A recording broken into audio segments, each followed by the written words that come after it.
So I have some scrap junk track here, which I'm going to use for demonstration purposes.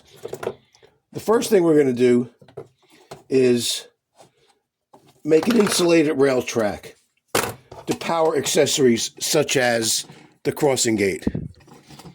So the first thing you need to do is pry these little tabs off here to get the rail off the tie. Take these tabs out.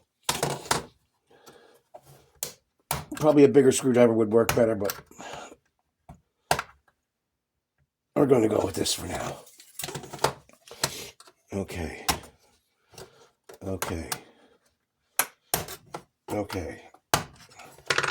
So the rail comes out. The rail is out. So what we're trying to do is insulate one rail from everything else. So there's no power or no ground going to this rail.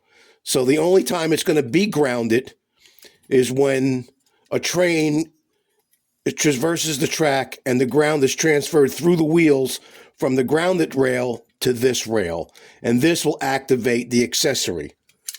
So what I do is I'll take a little, you could use some kind of paper. Electrical tape doesn't really work very well because it tends to breach. But just for the sake of demonstration purposes, that's what I'm going to use today. So we're going to make these a little bit wider.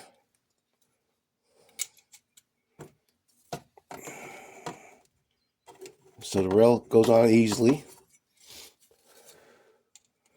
Bend all your tabs back. Now we want to insulate this rail from everything. So sometimes I like double up a piece of electrical tape, let's say, and set it right in there. Let's get some more tape ready.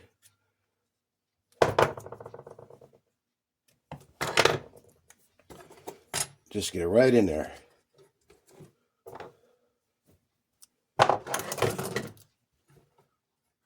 Okay, so now we have this rail sitting in here.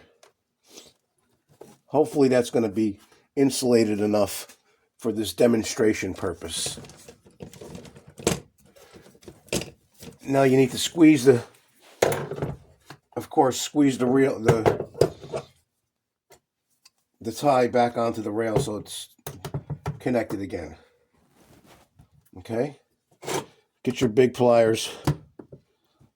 Squeeze the tabs back on. Let's see if I can turn this around so I can see what I'm doing.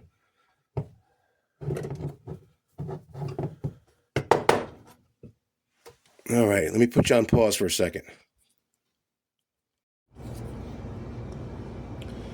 Okay, so now that I've got this rail totally insulated, I put double thickness black electrical tape on all three parts where it's hooked up to the cross member, the tie. So now we get an insulating pin to insulate it from the rest of the layout right there. Hook it up to some track. Now we'll hook up our power and our ground. We're just going to turn it the other way.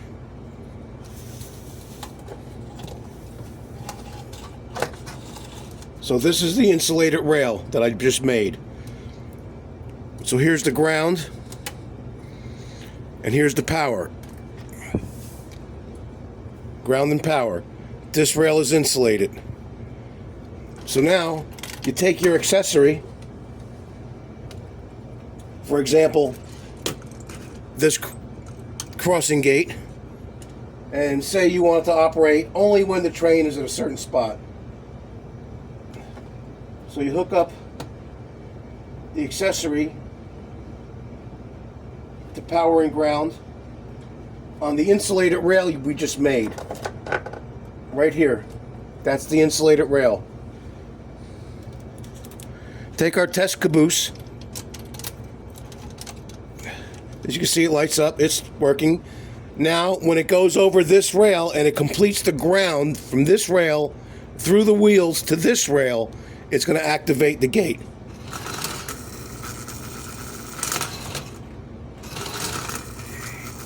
So you just made your own switch by insulating this one rail from the rest of the layout. And the ground is completed with the metal wheels and axles of the truck.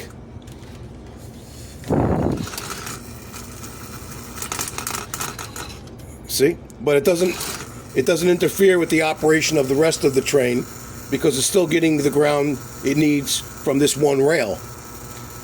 But this is only getting a ground when it's completed through the trucks. No ground to the crossing gate. Ground to the crossing gate. Simple. I hope you enjoyed that.